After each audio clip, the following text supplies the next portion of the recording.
shida zisiwe sababu yawe kutokufanya mapenzi ya Mungu. Kwanza usikubali kurudishwa nyuma ndugu mpendwa.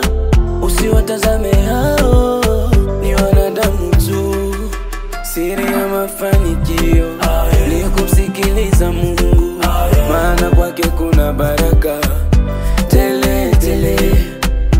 Akisema neno moja uwe haraka kutenda, maana ndiyo chanzo cha mafanikio. Baba akikutuma we nenda, nenda.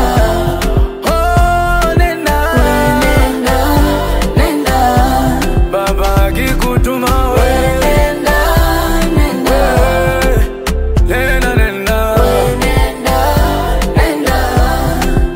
Tena drama boy, nimekuja sasa, nataka niwaambie uzuri wa Bwana.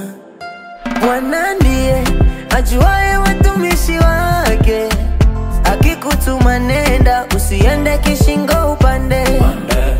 Usije kutishika na maneno wanayokuambia. Usivunjike moyo, ng'ang'ana naye.